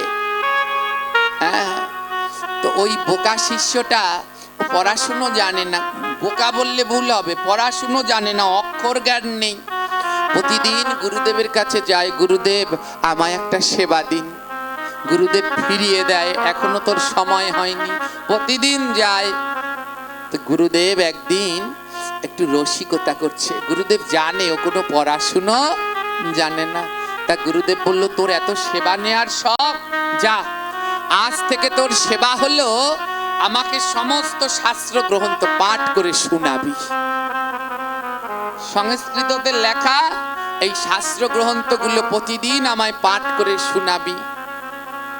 সঙ্গে সঙ্গে ওর মাথায় বজ্রপাত হলো। আরে কি বললেন গুরুদেব, এ আমায় কি সেবা দিল? আমি লিখতেই পারি না, পড়তেই পারি না, এত কঠিন শাস্ত্র আমি কি করে পাঠ করব? হ্যাঁ, সত্য জ্ঞানে গুরু বাক্য যাহার বিশ্বাস, অবশ্য তাহার হয় ব্রজভূমে। এ জগতে প্রত্যেকের উচিত গুরু বাক্য সত্য জ্ঞানে বিশ্বাস করা। হ্যাঁ, আমাদের দক্ষিণ অঞ্চলে একজন প্রসিদ্ধ সাধু রয়েছে, একে বলা হয় বোবা সাধু। জানেন, এই যে একটা ছবি আছে না, ভারতবর্ষের ৭৬ জন সাধক সাধিকা, এর মধ্যে একজন সাধক হলেন শ্রীমৎ দুর্গা প্রসন্ন দেব। ইনিও আমাদের দক্ষিণ অঞ্চলের। এনার এক শিষ্য ছিলেন, নামটা ভুলে গেছি, কি সাধু, নিরঞ্জন সাধু। তো উনি গুরুদেবের কাছে গিয়েছেন। এই দুর্গাপ্রসন্ন দেবের বাণীর ভিতরে প্রথম যে বাণী, সেই বাণীটা কি? সত্য, সেবা, নীতি, ধর্ম, জীবনের এই চার কর্ম। এটা হলো দুর্গাপ্রসন্ন দেবের প্রথম বাণী, সত্য, সেবা, নীতি, ধর্ম, জীবনের এই চার কর্ম। তো প্রথম বাণী হলো সদা সর্বদা সত্য বলো, মিথ্যা বলবে না। দুর্গাপ্রসন্নের সেই শিষ্যের নাম হলো নিরঞ্জন। তো গুরুদেবের কাছে গিয়ে বলল, গুরুদেব আপনার বাণীর প্রথম কথাটাই হলো গিয়ে সত্য বলো, কিন্তু আমি এই মুখে সত্য বলতে পারছি না, বারবার এ মুখে মিথ্যে চলে আসে। বলুন আমি কি করে মিথ্যে কথা বলা আটকাতে পারি? গুরুদেব বললেন, আজ থেকে কম কথা বলবে। বেশি বললেই, মনে রাখবেন যারা বেশি কথা বলে, এই কথাটা জেনে নিন, মিথ্যাবাদী চেনার উপায়। যারা বেশি কথা বলে জেনে রাখবেন এরা মিথ্যাবাদী ছাড়া আর কিছু। যে যত কম কথা বলবে মনে রাখবেন সে তত সত্য কথা বলে। তো গুরুদেব বললেন, আজ থেকে কম কথা বলবি, তাহলে আর মিথ্যা তোর বলা লাগবে না। সেদিন থেকে নিরঞ্জন সাধু কম কথা বলতেন, কিন্তু তাও মাঝে মাঝে মিথ্যে বলে ফেলতেন। বলুন মিথ্যে না বলে কেউ চলতে পারে? টুকটাক তো বলতেই হচ্ছে। গুরুদেবের কাছে আবার আসলেন, গুরুদেব জানেন আমি কম কথা বলি, কিন্তু তাও আমি মাঝে মাঝে মিথ্যা বলি। গুরুদেব বললেন, তাহলে আজ থেকে আর কথাই বলিস না। সেই দিন থেকে ওই নিরঞ্জন সাধু যতদিন বেঁচে ছিলেন আর কোনোদিন কথাই বলেনি। যাকে যা বলতেন তার সেটাই হয়ে যেত।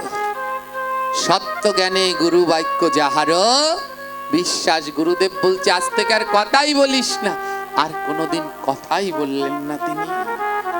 হ্যাঁ, আজ বৃন্দাবনের সেই গুরুদেব বলল, সেই অজ্ঞান অক্ষর জ্ঞান নেই, তাকে বললেন তোর কাজ হলো আজ থেকে আমায় শাস্ত্র গ্রন্থ পাঠ করে শোনানো।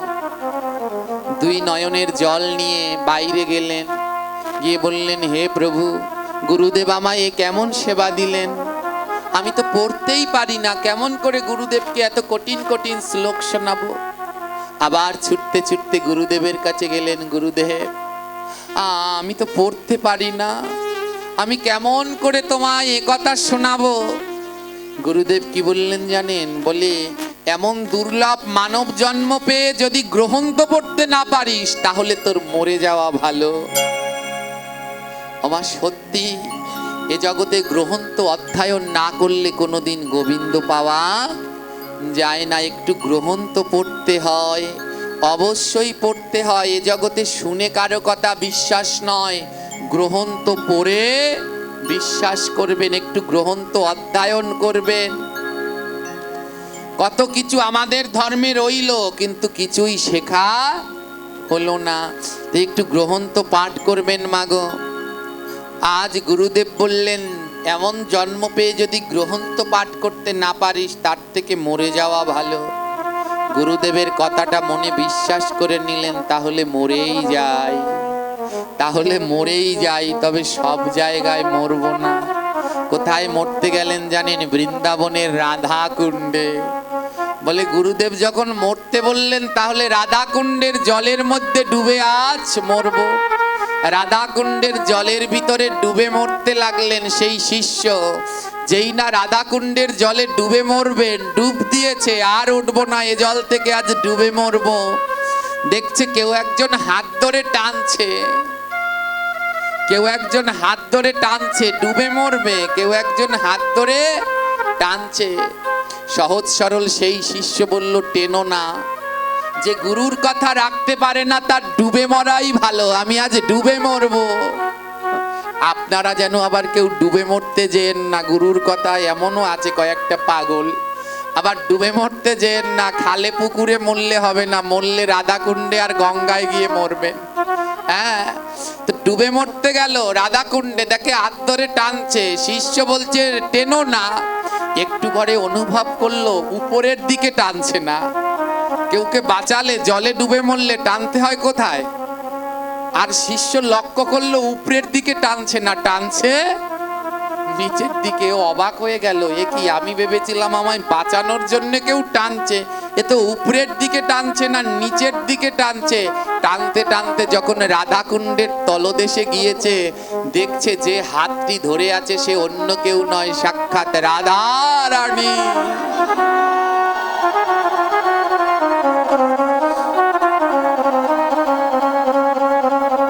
সাক্ষাৎ রাধা রানী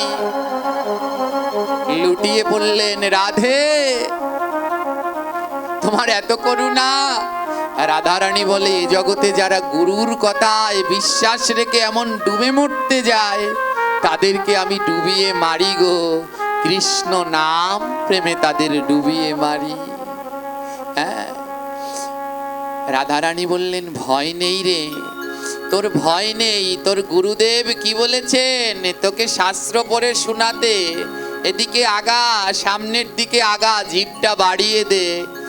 জিভটা বাড়িয়ে দিলেন রাধারানী, তার হাত দিয়ে ওই শিষ্যের, সরল শিষ্যের জিহ্বার উপরে লিখে দিলেন কৃষ্ণ নাম।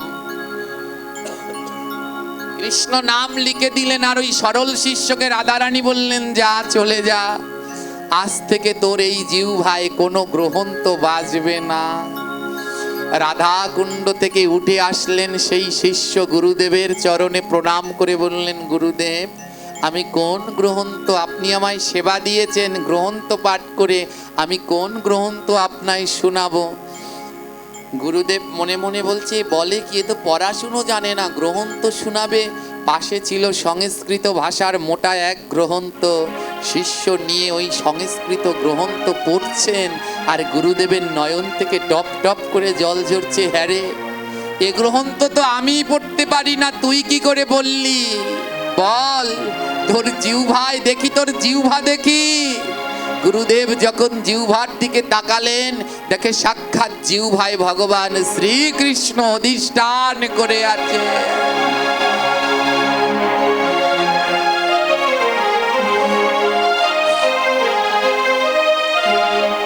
তাই আমার রাধারানীর মতো দয়ালু কৃপালু জগৎ সংসারে আর কেউ।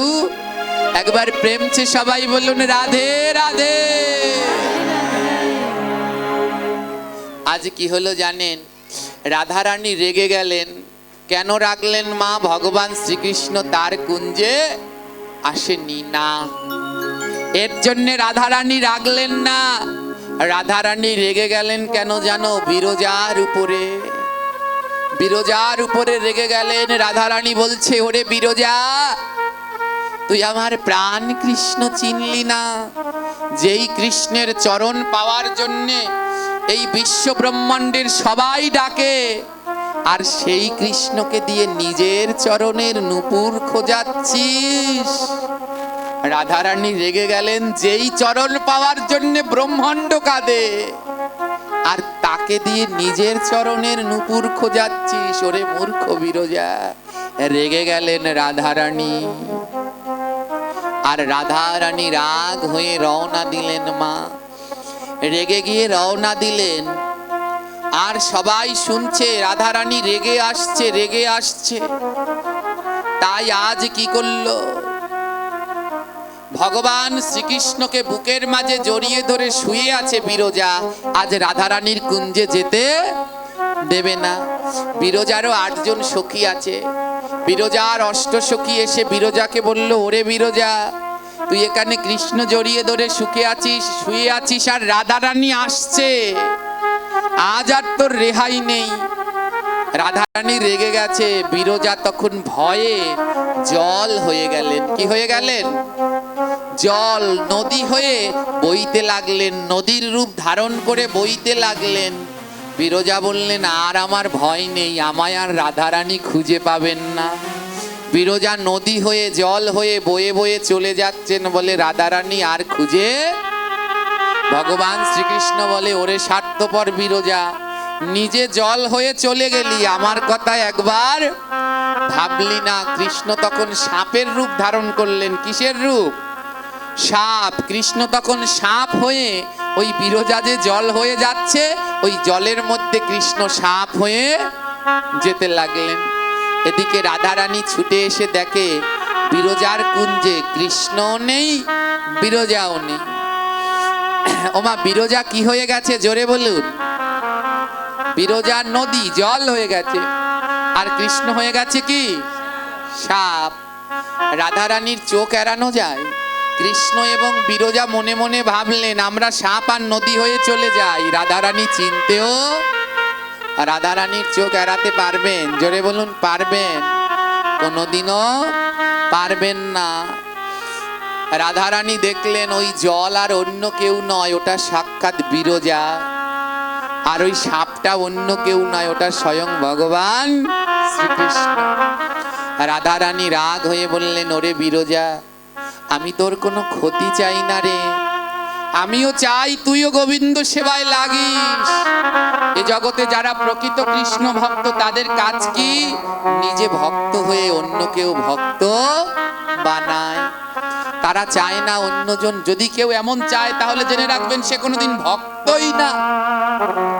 রাধারানী বললেন, ওরে ওরে বিরজা, তুই আজ আমাকে, আমার কাছে যদি আসতি তাহলে আমি তোকে কৃপা করতাম, কিন্তু তুই আমার কাছে না এসে নদী হয়ে পালিয়ে গেলি, তাই আমি তোকে অভিশাপ দিয়ে দিলাম, যা তুই চিরকাল এমন নদী হয়ে থাক। তোকে আমি অভিশাপ দিতাম না রে, তুই আমার গোবিন্দের চরণের নূপুর, তোর চরণের নূপুর আমার গোবিন্দকে দিয়ে সন্ধান করিয়েছিস, যা তুই এমন নদী হয়েই থেকে যা রে বিরজা। ছুটতে ছুটতে বিরজা নিজের ভুল বুঝতে পেরে চলে আসলেন। আপনারা কথায় ধ্যান দিন, আমি সময় হলে আপনাদের প্রণামীর কথা বলে দেব, সবাই শ্রবণ করুন শান্তভাবে। তখন কি করলেন?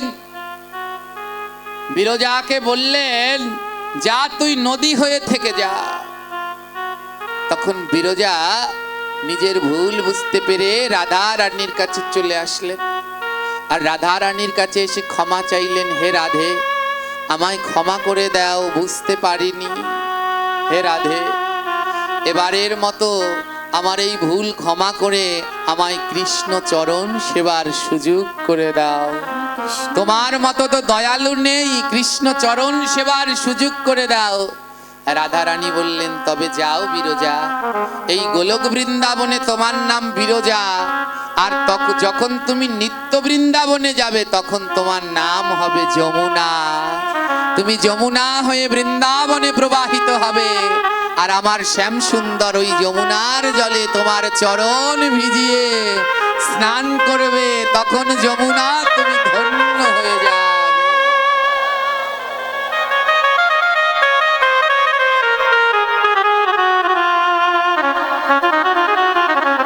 গোলক বৃন্দাবনের সেই বিরজা নিত্য বৃন্দাবনে এসে হয়ে গেলেন যমুনা, আজ তিনি প্রবাহিত হচ্ছেন। এদিকে যমুনা তো গতি হলো, ভগবান শ্রীকৃষ্ণ ওই সাপ হয়ে পালাচ্ছে। রাধারানী বলছে, দাঁড়াও, এবার তোমার শিক্ষা। ও কৃষ্ণ, তুমি আমার কাছ থেকে কোথায় পালিয়ে যাবে? ওমা, সাপ সব থেকে কি ভয় পায় জানেন? সাপ ময়ূর ভয় পায়, বেজি ভয় পায়, বেজির থেকেও সাপ বেশি ভয় পায় হলো ময়ূর। ময়ূর যদি সাপকে দেখে ছিঁড়ে টুকরো টুকরো করে দেয়, একেবারে সহ্যই করতে পারে না। তাই রাধারানী যেই কৃষ্ণ সাপ হলেন, রাধারানী বলে সাপের সাথে চিরশত্রুতা ময়ূরের, তবে আজ আমি হব ময়ূর। তাই আজকে রাধারানী আমার ময়ূরের রূপ ধারণ করলেন। এবার কৃষ্ণ তো সাপ হয়ে জলের মধ্যে দিয়ে যাচ্ছে, আর রাধারানী ময়ূরের রূপ ধারণ করে, ওই ময়ূরের নখে খুব ধার, আর জলের ভিতর দিয়ে ছোবল দিয়ে কৃষ্ণরূপ সাপকে তুলে আনলেন। এবার সাপটাকে তুলে একেবারে নদীর জল থেকে উপরে নিয়ে আসলেন। কৃষ্ণ ভেবেছে যে আমার সাথে কি কেউ পারে? ভগবান মাঝে মাঝে ভুলে যায়, তিনিই বলেছেন আমার থেকে আমার ভক্ত বড়। আজ কৃষ্ণ সাপ আর রাধারানী হলো ময়ূর। এবার সাপ আর ময়ূর দুজনের মধ্যে যুদ্ধ হচ্ছে। সাপটা হলো কে? জোরে বলুন। আর ময়ূরটা হলো, দুজনের মধ্যে যুদ্ধ হচ্ছে, একজনও একজনকে ছাড় দিচ্ছে না। আর পাশে বসে ললিতা আদি সখীগণ এই লীলা দর্শন করছে। রাধারানী বলল, দাঁড়াও, তোমার এত সাহস, আমার সাথে এত যুদ্ধ, তবে এবার তোমায় শিক্ষা দেই।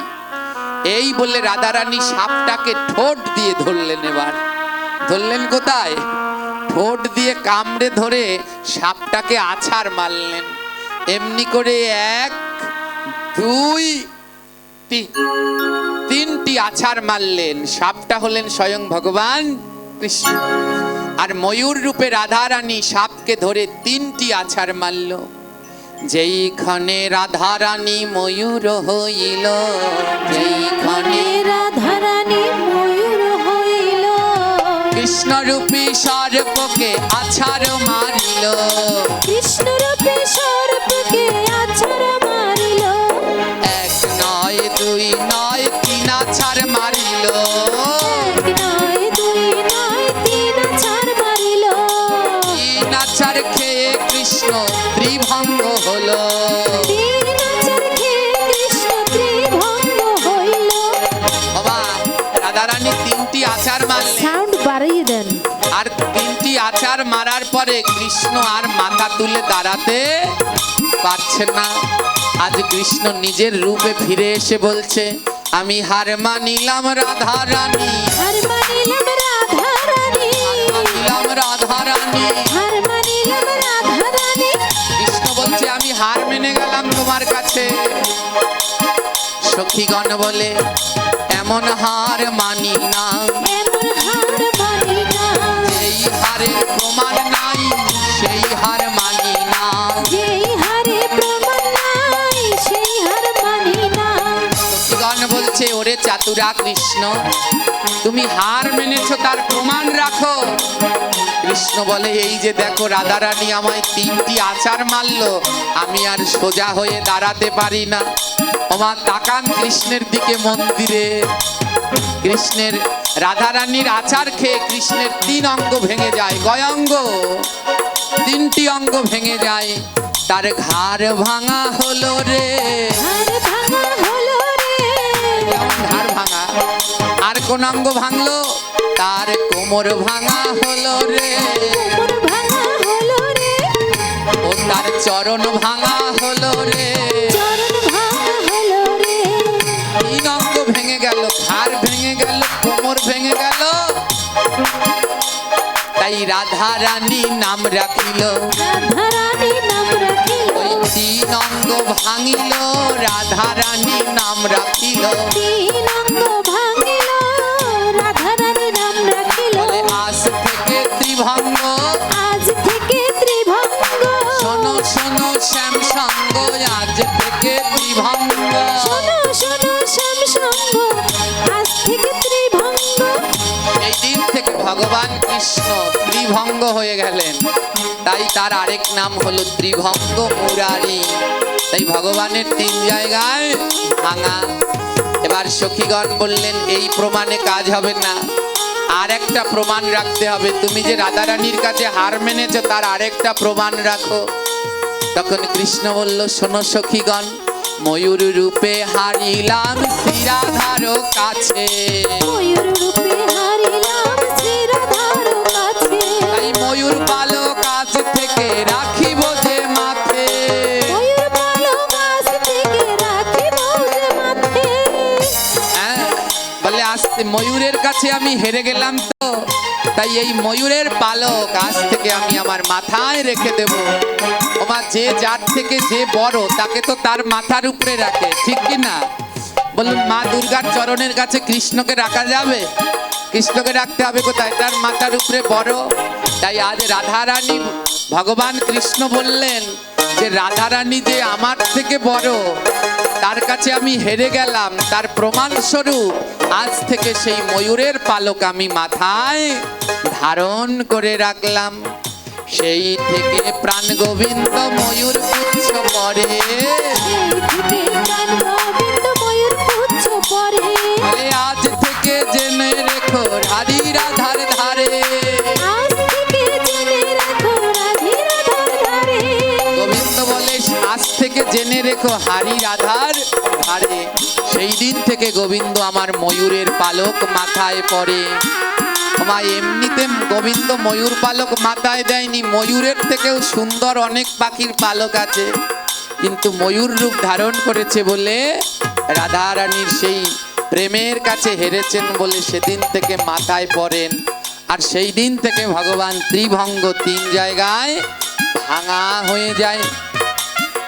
এই অষ্টসখীর মধ্যে বড় জ্ঞানী সখী, অষ্টসখীর মধ্যে জ্ঞানী চিত্রলেখা নাম, অষ্টসখীর মধ্যে জ্ঞানী চিত্রলেখা নাম।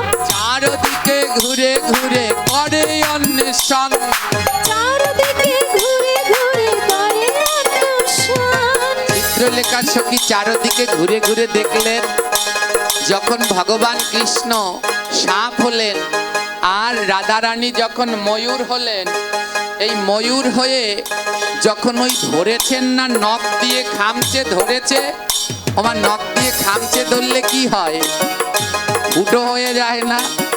এবার ওই যে ময়ূরের তো চারটি নখ, একটা ছোট আর তিনটা বড়, ওই তিনটা বড় নখ দিয়ে যেই ধরেছে না সাপটাকে, ভগবানের গায়ে তিন জায়গায় ফুটো হয়ে গেছে। কয় জায়গায়? ওই সাপের গায়ে তিনটা ফুটো হয়ে গেছে। আর ওই ধরে আনবার সময় ওই যে এনে রেখেছে ওই তিন জায়গায় যে ভগবানের ছিদ্র হয়ে গেল, ওখান থেকে 3 ফোঁটা রক্ত মাটিতে পড়েছে। কয় ফোঁটা রক্ত বললো? এবার চিত্রা সখী বড় জ্ঞানী রাধা রানীকে অন্য সখীদের বলছে, তোরা এখানে ময়ূর পালক নিয়ে লাফালাফি করছিস, আর ওইদিকে দেখ গোবিন্দের গায়ে আঘাত লেগে তার গা থেকে 3 ফোঁটা রক্ত বেরিয়েছে। কয় ফোঁটা? এবার সব সখীগণ দেখো ভাবে মনে মনে, সব সখীগণ দেখো ভাবে মনে মনে, এই 3 ফোঁটার গতি হইবে কেমনে, এই 3 ফোঁটার গতি হইবে কেমনে। এবার সখীগণ বলে, এই 3 ফোঁটা রক্ত এবার আমরা কি করব? এই 3 ফোঁটা গোবিন্দের 3 ফোঁটা রক্ত বললে, 1 ফোঁটা সাত্বিক, 1 ফোঁটা রাজসিক, 1 ফোঁটা তামসিক। গোবিন্দ বলছে, শোনো শোনো সখীগণ চিন্তা নাহি করো, শোনো শোনো সখীগণ চিন্তা নাহি করো, চিন্তা নাই। এই 3 ফোঁটা রক্ত দিয়ে জগতের 3টি জিনিস সৃষ্টি হবে। তামসিক দিয়ে হবে রক্ত চন্দন, তামসিক দিয়ে হবে রক্ত চন্দন। গোবিন্দের 3 ফোঁটা রক্ত বললেন, 1 ফোঁটা সাত্বিক, 1 ফোঁটা রাজসিক, 1 ফোঁটা তামসিক ফোঁটা রক্ত দিয়ে জগতে সৃষ্টি হলো রক্ত চন্দনের গাছ। আর সমস্ত দেব দেবীগণ বললেন, আমরা এই চন্দন সেবায় গ্রহণ করব। তাই লক্ষ্মী পূজায়, দুর্গা পূজায়, মনসা পূজায় কোন চন্দন লাগে? তামসিক চন্দন মানে রক্ত, আর সাত্বিক ফোঁটায় হইল শ্বেত চন্দন, সাত্বিক ফোঁটায় হলো শ্বেত চন্দন। গোবিন্দ বলে ইহা আমার প্রয়োজন, গোবিন্দ বলে ইহাই আমার প্রয়োজন। 3 ফোঁটা রক্ত পড়লো, রাজসিক দিয়ে হলো রক্ত চন্দনের গাছ, আর যেটা সাত্বিক ফোঁটা তা দিয়ে হলো শ্বেত চন্দনের গাছ। নারায়ণ বিষ্ণু গোবিন্দ পূজায় ব্যবহার করা হবে শ্বেত চন্দনের গাছ। শেষের দিকেরটাও গেল, প্রথমের দিকেরটাও গেল, রয়ে গেল মধ্যের দিকের রাজসিক ফোঁটা। এবার রাধারানী বললেন, এই ফোঁটা রক্ত দিয়ে কি হবে? ভগবান বললেন, এবারে রাজসিক দিয়ে হবে সিঁদুরের গাছ। রাজসিক দিয়ে হবে সিঁদুর গাছ। ভগবানের যে রাজসিক ফোঁটা রক্ত বললেন, সেই ফোঁটা দিয়ে জগতে সৃষ্টি হলেন সিঁদুর গাছের। মায়েরা যে সিঁদুর পরে আছেন, এটা একটি গাছের ফল, তাকে গুঁড়ো করলে পরে এমন সিঁদুর হয়। ওই মধ্যখানে যে রাজসিক ফোঁটা বললেন, আর তা দিয়ে জগতে তৈরি হলো সিঁদুর। আর তামসিক দিয়ে তৈরি হলো রক্তচন্দন, সাত্বিক ফোঁটা দিয়ে তৈরি হলো শ্বেত চন্দন, আর রাজসিক ফোঁটা দিয়ে তৈরি হলো সিঁদুর। যেই ক্ষণে সেই না সিঁদুর হইল, এইখানে সেই না সিঁদুর হইল, ওই সিঁদুর নিয়া শ্রীমতী যে পড়িল। ওই সিঁদুর নিয়ে শ্রীমতী যে পড়িল। প্রথম সিঁদুর পড়লেন রাধা রানী। ভগবানের সেই এক ফোঁটা রক্ত দিয়ে তৈরি হলো সিঁদুর, আর সেটা নিয়ে রাধা রানী ধারণ করলেন কোথায়? শিরে, সিথিতে। কোথায় ধারণ করলেন? সিথিতে। আমার রাধা রানীর সন্ধ্যা আরতি আছে, শুনেছেন? জয় জয় রাধে জি গো শরণ তুহারি, জয় জয় রাধে জি গো শরণ তুহারি। অতি ওই ছন আরতি যাই বলি হারি। ওই ছনয় আরতি যাই বলি হারি। আবার পাট পটাম্বর ওরে নীল শাড়ি, পাট পটাম্বর ওরে নীল শাড়ি। অকি সিদ্ধি পর সিন্দুর যাও বলি হারি। সিদ্ধি পর সিন্দুর যাও বলি হারি। রাধারানী প্রথম সিঁদুর ধারণ করলেন কোথায়? আমা এই আরতিগুলো আজ হারিয়ে যাচ্ছে, এগুলো প্রাচীন আরতি, এগুলো সন্ধ্যাবেলায় গৌর আরতি, রাধারানীর আরতি, নৃসিংহ আরতি, এইগুলো গাইতে হয়, প্রতিদিন গাইবেন। এগুলো সব হারাতে বসলেন। অনেকে বলে রাধারানী সিঁদুর পরে না, জগতের প্রথম সিঁদুরই পরেছিলেন রাধারানী, তাই তার আরতির মধ্যেই লেখা আছে সিঁথি পর সিন্দুর যাও বলি। রাধারানী কোথায় সিঁদুর পরলেন? সিঁথিতে। কিন্তু দুঃখ কি জানেন? যেই সিঁদুর পরল রাধা রানী মস্তকেতে, এই সিঁদুর পরল রাধা রানী মস্তকে। সেই সিঁদুর নিয়া খেলা করে নারী লোকে। সেই সিঁদুর নিয়ে খেলা করে নারী লোকে। দুর্গা পুজো আসলে পরে সিঁদুর খেলে এরা, দুর্গা পুজো আসলে পরে সিঁদুর খেলে এরা। আজকে তোমরা বলে যাও কোথায় পাইলে রে, তোমরা বলে যাও কোথায় পাইলে। কোন গ্রন্থে লেখা আছে এই সিঁদুর খেলা। গ্রহণকে আছে এই সিঁদুর খেলা। মায়েরা দুর্গা পুজো আসলে এই সিঁদুরকে নিয়ে করেন খেলা। ইচ্ছে মতো সিঁদুর গালে লাগান, দুই পা দিয়ে ইচ্ছে মতো পারান, মন্দিরকে করেন লাল।